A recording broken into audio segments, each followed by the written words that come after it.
The next one is under definitions. And it talks about what's the definition of excessive storage. And we've spent a lot of time talking about the size being 55 gallons. And as I read through these four things, I thought, are these and or? You know, any of the above or all of, does it have to fit all of them? And it kind of, the answer I got was it would be any one of them would constitute something being defined as excessive storage. If it's bigger than 55 gallons would be one case where it's excessive. If it obstructs roadways, that would be excessive. If it creates a health or fire or sanitation hazard, that would be excessive. The last one to me is those are all very specific, but then the D is just interferes with the ordinary use and enjoyment of the public space. And to me, that is very subjective and could be, in most anything could be, somebody could say, oh, I don't like that because it's, it's very subjective. And so I think we should stick with the very specific items of A, B, and C and just take D off. Yes, Go I ahead. do. In general, I was very supportive of this overall ordinance. I am very concerned about the failure of the second amendment, and I think by including that amendment interferes with the ordinary use or enjoyment of the public space by others, that is very subjective and could be interpreted in a way that I'm not comfortable with. And with that in there, as long as that has not been struck, I will be voting no on this ordinance. In follow up to that, I'm curious how we would ask our law enforcement to enforce something like that. For those that were opposed, maybe if you have thoughts. Sure.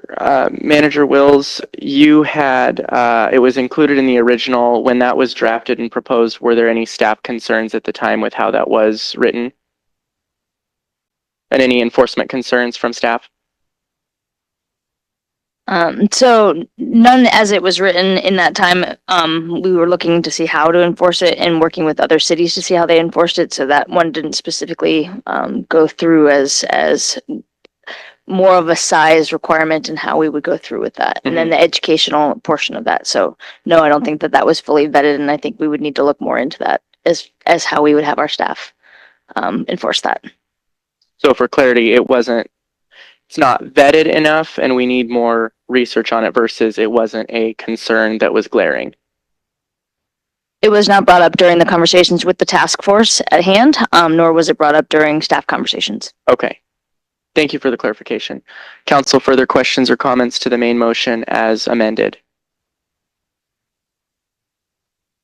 I can't make a motion per our rules, but I would second a motion to add that back in. Motion carries. The rules are suspended.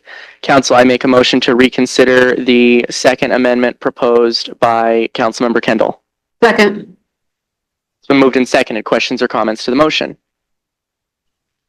Councilmember Kendall, I appreciate you bringing that line of questioning, and Manager Wills, I appreciate your clarification. Had I known that it was an issue of not vetting versus identifying it as a non-issue, I would have voted in favor at the time. So I think that if we want to include Section D at a later time, that should be brought back later after that has been vetted. Any further questions or comments to the motion? All those in favor of the amendment? Aye. Aye. All those opposed? Opposed. Opposed. Okay, motion carries. The main motion as amended, council members, questions or comments? All those in favor? Aye. Aye. Aye.